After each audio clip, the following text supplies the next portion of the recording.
Welcome to Stoughton Spotlight. I'm your host, Jeffrey Pickette. On this episode, towards the start of the school year in Stoughton, we have some encouraging news from the Stoughton Public Schools.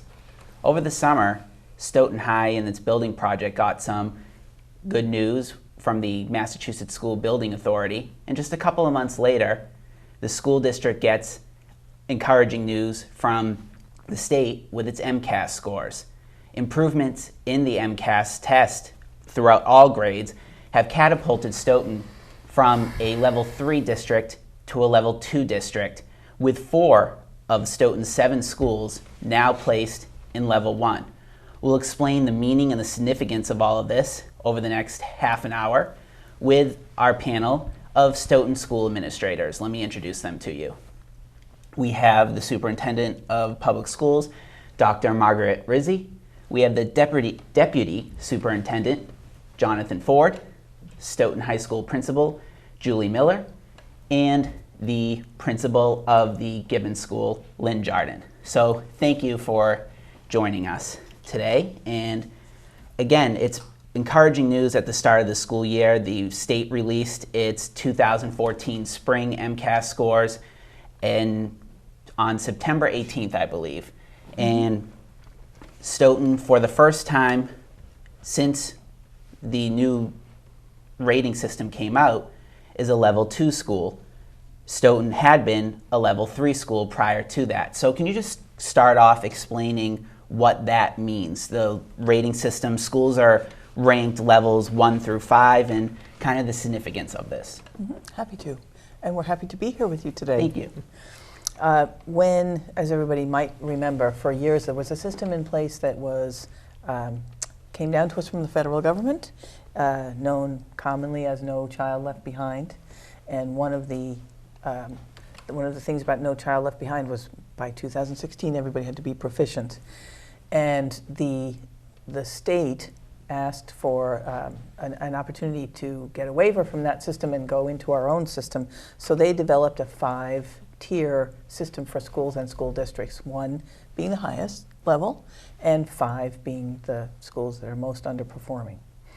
So everybody started the first year, which was about 4 years ago or so, and then we've all been moving from there. So it's very difficult to achieve a level 1 district because every single school has to be a level 1 school in order for the district to be a level 1 district. So there would be very few districts in the state that would actually be able to have all level 1 schools at the same time. Right, and Stoughton's level 2 indicates that Right. the lowest achieving school is a level 2 school. Yes. So the headline when the state MCAS scores came out this year and the state did their press conference was MCAS scores are essentially flat in the state of Massachusetts this year, which makes our news really even more exciting. So last year we had 1 school, the Gibbons, in level 3 for what's known as a focus correction area. That was an area of special ed, and there was a population there that brought that school into a level 3 for that focus correction. So since we had a level 3 school, that made us a level 3 district. And we had a level 1 school, the South. So I'm happy to report the South remained in level 1, but the Gibbons then went from level 3 to level 1 in 1 year, and I'm hoping that Lynne will be able to talk a little bit about how they did that. The high school went into level 1 for the very first time. The Hanson went into level 1. It was level 1 2 years ago. So 4 out of our 7 schools are level 1 now, with the other 3 being level 2. And since they're all level 2, that makes us a level 2 district. And that's the West, the West, the DAW, DAW and the middle school. The middle school, yes. So level 2 being our lowest level, that's our district rating. But level 2 is a really fine place to be, and it's only because we have 4 level 1 schools that we see level 2 as like. It looks different because we have so many level 1 schools, but level 2 is certainly is an acceptable place to be. Having said that, just to go back, educational change is difficult, and it's for anybody and no matter what, it's difficult. For a larger district, that makes it a little bit more complicated. And then we know that districts that have a population that comes to school really academically ready, so their families are highly resourced and they have a lot of opportunities to do reading and exploration and all kinds of things before they get to school, they come with a level of readiness that definitely helps in terms of preparing them for school.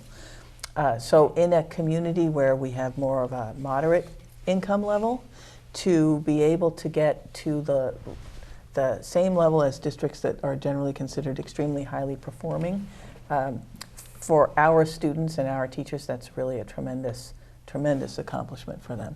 And I'd like to ask you, Lynn, about the Gibbons school and the improvement from level 3 to level 1 over the course of one school year and what went into that improvement. Great, I'd love to address it. I have a few notes just in case. We're really fortunate to have the support of the district, number one, and that staff were ready to jump right in, and collaboration was really high at the school. So one of the things we had to address first and foremost were our special education scores. So we implemented weekly meetings so that we could look at how students are progressing, look at the data that we had on students. We also set up student success plans for individual students following their growth, say, from 3rd, 4th, and 5th, if it happened to be a 5th grade student. So a lot of things that we put into place, we had talked about kind of after we had received our accountability level. And I don't know if you remember, we were all a little surprised by that last year, shocked in fact. So we had put a number of initiatives into place, and those initiatives were presented and to a school committee, and I'm happy to say I have the initiatives still here listed, and we did actually achieve all of them, whether it was meeting with students, meeting with small group, even sometimes scheduling kids to come in at 8 o'clock in the morning so that they could receive services and not interrupt the school day. We also had the after-school programs and before-school programs, the grant money for the extended day experiences for students. And there were so many initiatives that went into this. But the fact that teachers were on board and collaborating with support staff really helped it to take off. I think that was really the key. And at the high school, first time that the high school is a level 1 school, kind of same question that I asked Lynn, what went into making the high school level 1 this year? Well, it's several years of hard work, really, and the support of the district.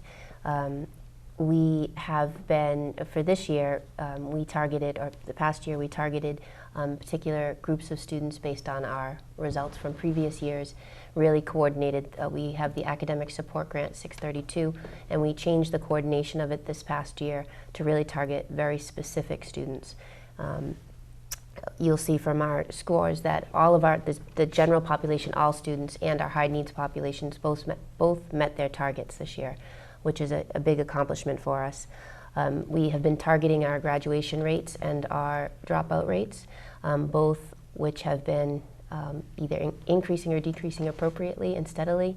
We actually reached, through our targets in our targeted instruction and collaboration and our school improvement plan, we actually reached the goals that the state had set for all schools to reach by 2016. We reached those this year. And so those go into our accountability status at the high school as well. We have been, we were able to build in last year professional collaboration among the teachers, which has allowed them to use data analysis and data teaming and collaborating with each other to coordinate curriculum and instruction, share best practices. And this year with the new schedule, we were able to implement that across the entire school. So those kinds of initiatives that were put in place last year and continued from things that had started years before result in what you see today.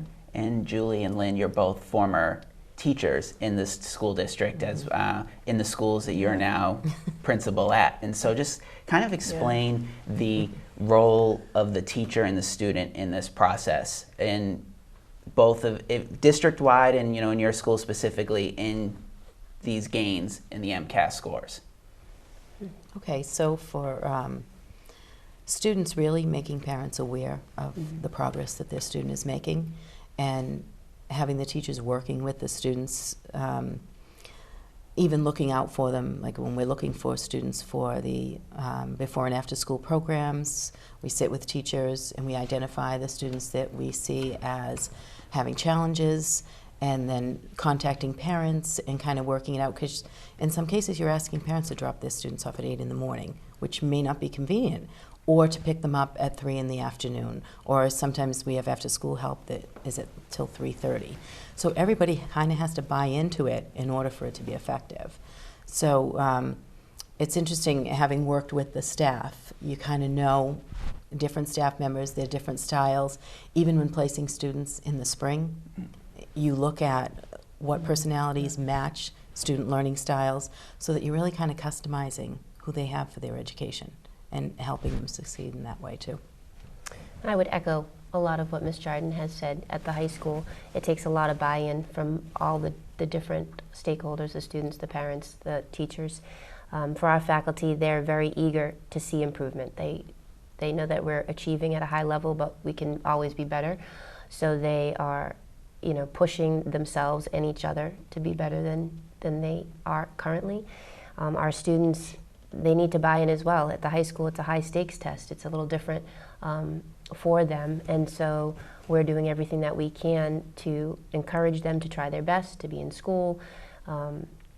Everyone is behind them, championing them on, and so each just plays their part. And Jonathan, we talked before the show started about the South School and how it was able to sustain its level 1 rating. It was level 1 in 2013, again in 2014, and you were particularly impressed with that. So just talk a little bit about what's going on at the South and the sustainment there. When we actually looked at the new evaluation system, we talked about what we want to do with our schools. We would like all level 1 schools. What we really saw was the fact, I think our district's suited to have schools in level 1 all the time, but potentially maintaining the level 1 is difficult, because with the new system, you get a lot of different points for different things. And when you see a big movement, like say a principal implements a new program and the staff buys in and you do targeted remediation, you can get big gains in specific areas that generate a lot of points in the new system that will bump you up from level 2 to level 1 or level 3 to level 2 or whatever it might be. But it's tough to sustain those gains or that ranking, because whatever you did the 1 year, if it doesn't replicate itself or if it doesn't apply to the new cohort of students, it's tough to go back and get the same kind of points you had the previous year. And when we looked at the district, like I said, we anticipated having a number of schools in level 1 every year, but not necessarily the same schools, and not necessarily seeing the schools sustain themselves year to year. And that's in particular about the South schools, what's impressive. Because when they moved to level 1, they were buoyed up by the fact that they had a lot of 1-year gains, a lot of targeted gains, a lot of moving kids from proficient to advanced, and then gaining these additional points in the rating system. The fact that they did it 2 years in a row tends one to believe it's really about a cultural piece, targeted instruction, a higher level of expectation, where you see the gains sustained year to year to year, that allows them to stay at level 1, and it's very impressive. I think the teachers in particular have embraced the expectation of the principal, Ms. Mulvey, and are unrelenting in challenging their students. And when students perhaps aren't making the gains they like to see, targeting interventions, and really giving the students all the tools they need to be successful.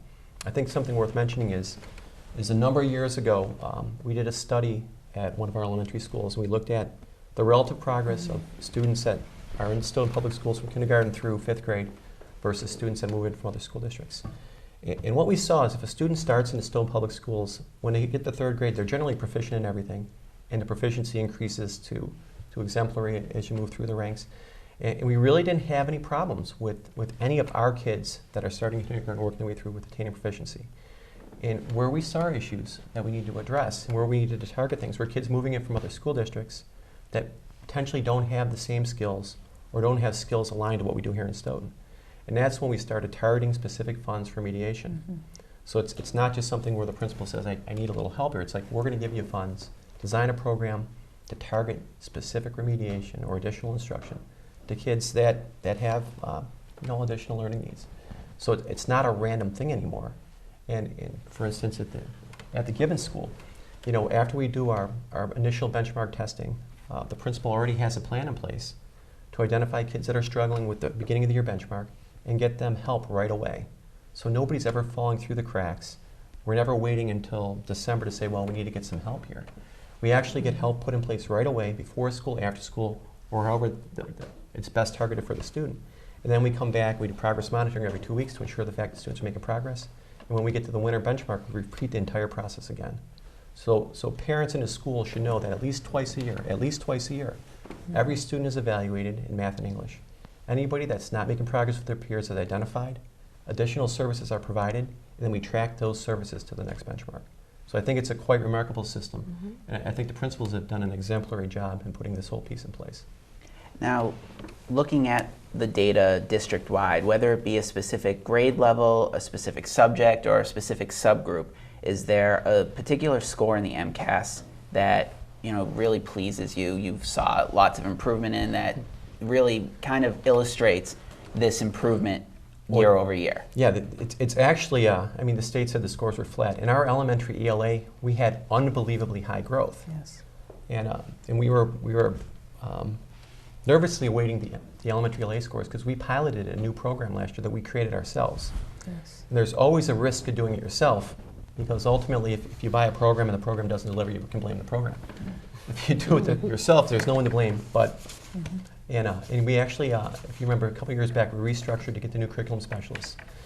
And Dr. Galligan, our humanities curriculum specialist, took on the role of completely redesigning our elementary ELA curriculum. And in implementing it, we've seen an explosion of growth. And, when you read about the Common Core, I mean, there's not a lot of positive things out there. I'm going to say it's had a tremendous impact, positive impact, on our school district.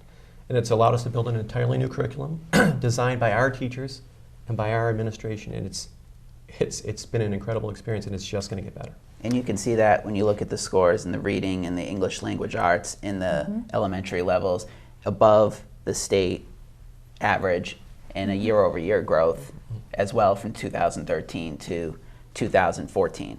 And if we, there are certain things that we've looked at and made plans to target over a 5-year period.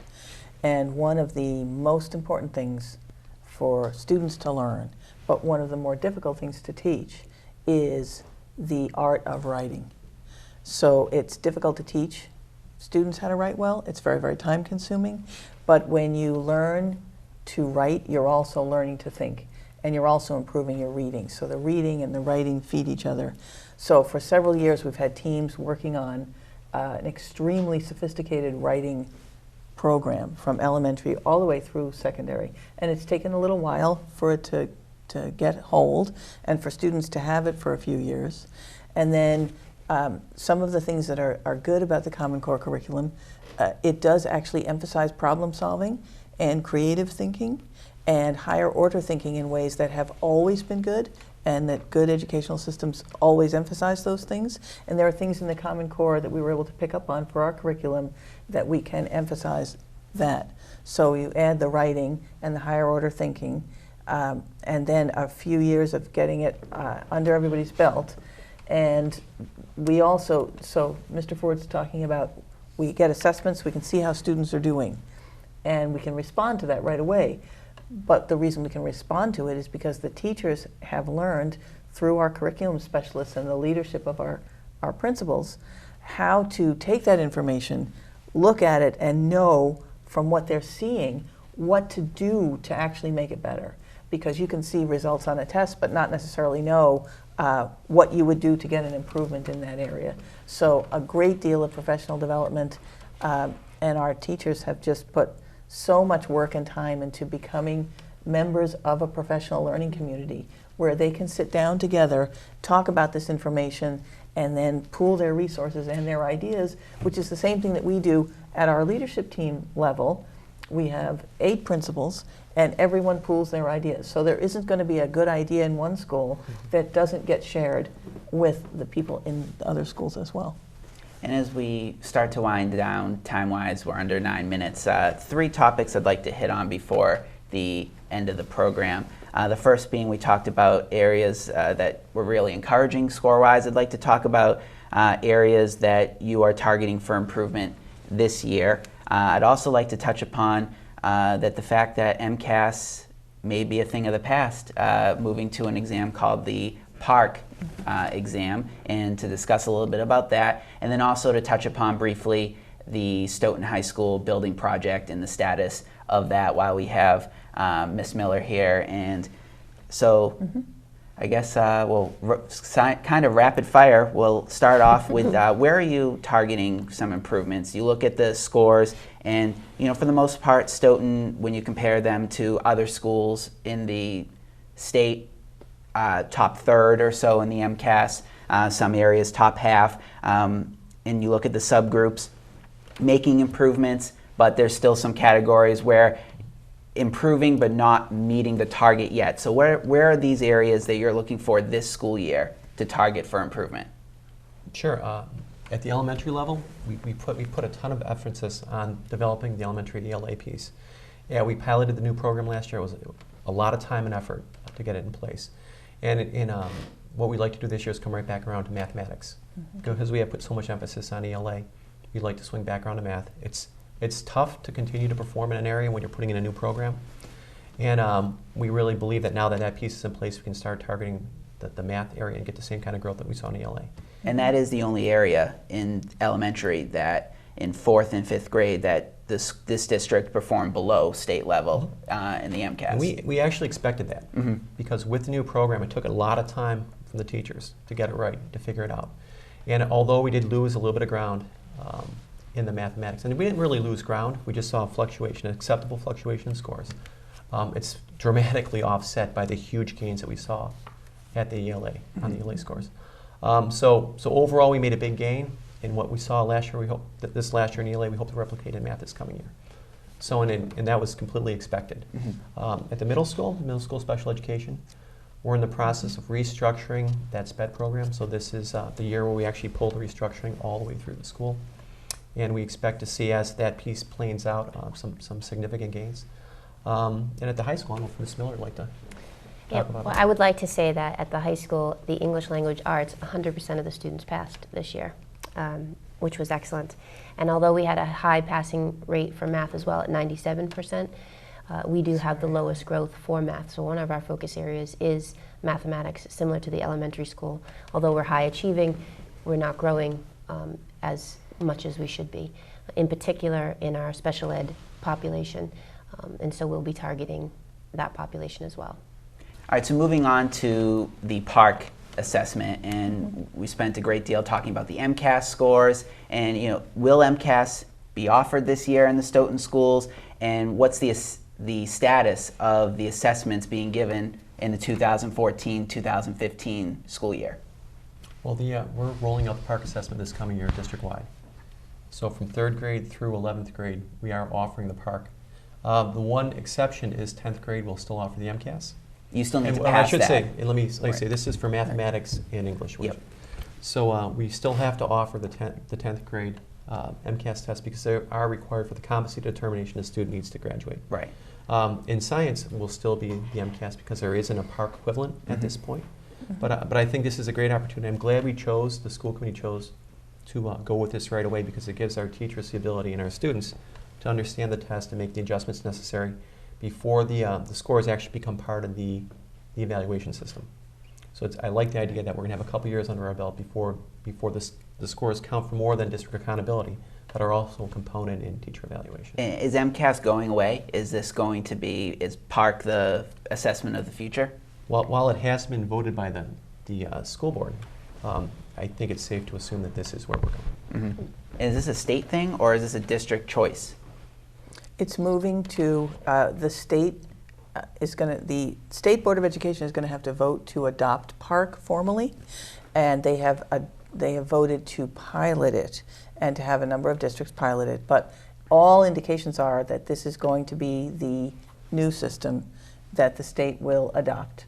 So the sooner that we get familiar with it, that we get to see what it's like, and in certain ways, accountability system, there are always going to be certain elements of them that are the same. So in a way, it's kind of the new MCAS, but it's a bit of a different test. And this is going to be more of an online test.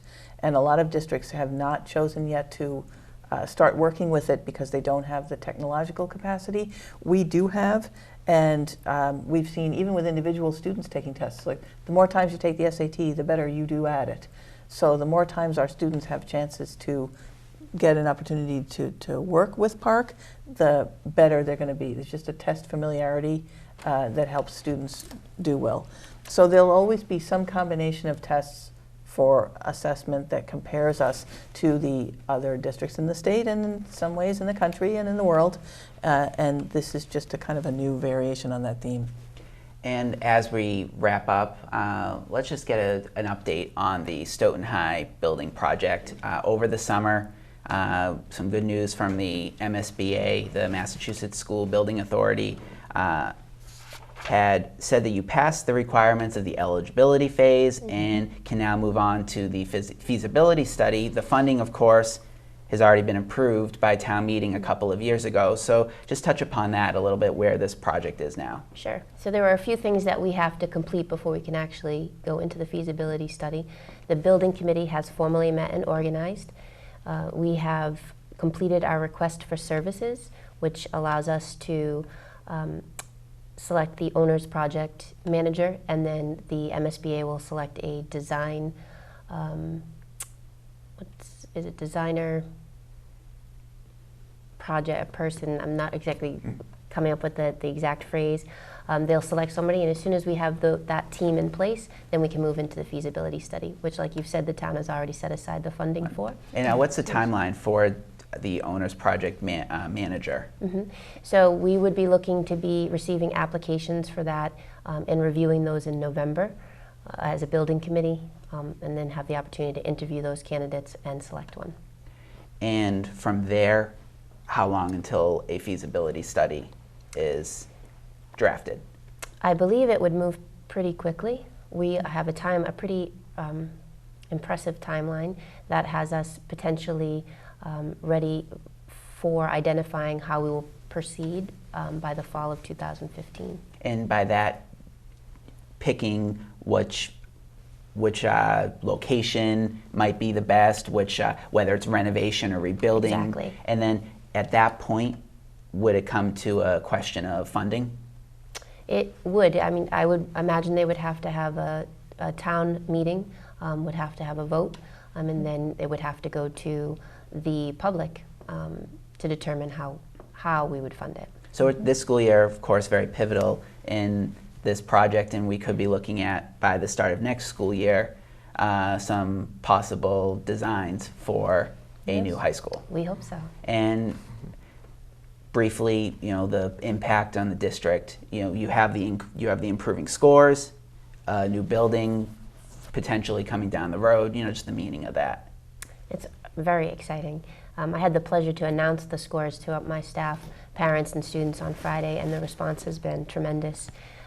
People are very excited. We're excited about a new climate in the building, and it's just one more thing that shows how hard the faculty and the administration is working throughout the entire district to get us where we are, and we'll continue to do so. All right. Well, thank you so much for joining me and to discuss this very encouraging news. Thanks for tuning in to this episode of Stoughton Spotlight, and we will see you next time.